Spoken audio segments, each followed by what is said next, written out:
साल 2001 जब चीन कैलाश पर्वत पर चढ़ने का आखिरी प्रयास करता है और लगातार असफल रहने के कारण इस बार स्पेन के वैज्ञानिक भी चीन के साथ कैलाश पर्वत के रहस्य से पर्दा उठाने के लिए उनके साथ चढ़ाई शुरू करते हैं। स्पेन के पर्वतारोही सार्गेस स्टिको और कर्नल आरसी विल्सन ने बताया कि जैसे ही हम चोटी के ऊपरी हिस्से तक पहुंचने वाले रास्ते पर पहुंचे और चढ़ाई शुरू की, तभी दिल की धड़कन तेज हो गई और चारों तरफ से तेज बर्फीली आंधियां चलने लगी। बर्फ ने उस रास्ते को ही ढक दिया। हमारे साथियों के साथ तो ऐसी घटना हुई जो कि बयां करना मुश्किल है। इसकी चोटी पर आज तक कोई नहीं पहुंच पाया, लेकिन ऐसा कहा जाता है कि एक व्यक्ति था जो कि कैलाश पर्वत के शिखर पर पहुंचने में सफल रहा था।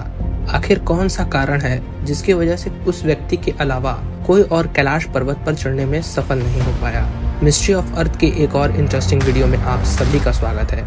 आज के इस वीडियो में हम आपको अपने अंदर ढेर सारे रहस्यों को समेटे हुए शिव जी के निवास स्थान कैलाश पर्वत के बारे में बताएंगे और इस राज से भी पर्दा उठाएंगे कि आखिर क्यों कोई कैलाश पर्वत पर नहीं चढ़ पाया। महादेव के निवास स्थान कैलाश पर्वत से जुड़े हुए कुछ ऐसे सवाल और तथ्य हैं जिसका जवाब विज्ञान के पास भी नहीं है। माउंट एवरेस्ट कैलाश पर्वत से भी ऊंचा है, जिसकी ऊंचाई 8,848 मीटर है और कैलाश पर्वत की ऊंचाई मात्र 6,638 मीटर है, लेकिन फिर भी इसकी चोटी पर आज तक कोई नहीं पहुंच पाया। कैलाश पर्वत वह पवित्र स्थल है जिसे दुनिया का केंद्र भी कहा जाता है। पुराणों में तो इसे शिव जी का आवास भी बताया गया है और इसे स्वर्ग की सीढ़ियों के रूप में भी संदर्भित किया जाता है। आपको बता दें कि यह उच्चतम तर्क में पवित्र पर्वत दक्षिणी पश्चिमी तिब्बत चीन में स्थित है। बहुत लोगों को नहीं पता कि कैलाश पर्वत भारत में नहीं बल्कि चीन में मौजूद है।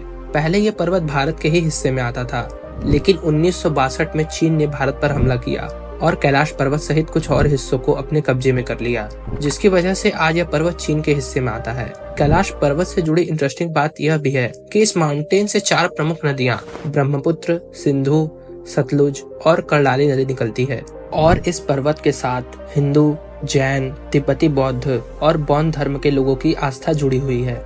एक बहुत कमाल का फैक्ट ये है कि कैलाश मानसरोवर एक ऐसी जगह है जहाँ आपको रेगिस्तान, बर्फ और ग्रीनरी यानी कि हरियाली एक साथ देखने को मिलेगी। यहाँ पर खनिज तत्वों की भी भरमार है।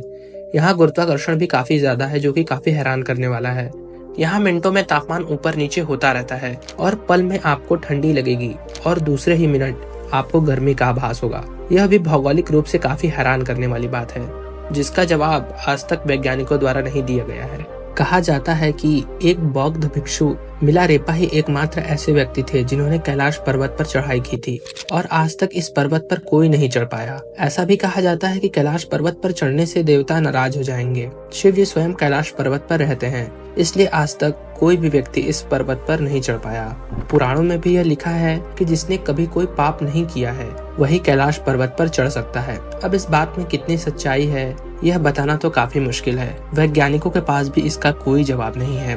कुछ समय पहले कुछ लोगों ने कैलाश पर्वत पर चढ़ने का प्रयास किया तो वे लोग गायब हो गए और किसी को आज तक उनका पता नहीं चल पाया, जिसके कारण ही कैलाश पर्वत पर चढ़ने से रोक लगा दी गई है। नासा के वैज्ञानिकों द्वारा कई बार कैलाश पर्वत पर सैटेलाइट भी भेजा गया है ताकि आखिर यह पता लगाया जा सके कि वहाँ पर है क्या, लेकिन जब भी यह प्रयास किया गया तो कैलाश पर्वत की चोटी तक पहुँचते पहुँचते ही सैटेलाइट खराब हो गई।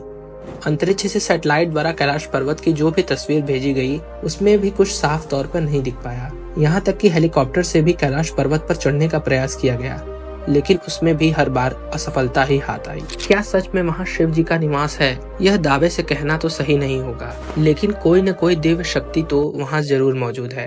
आपको क्या लगता है इस बारे में? हमें कमेंट सेक्शन में जरूर बताएं और यह जानकारी अगर अच्छी लगे तो वीडियो को लाइक और चैनल को सब्सक्राइब करना न भूलें, ताकि आने वाले वीडियो की नोटिफिकेशन आपको सबसे पहले मिल पाए। धन्यवाद।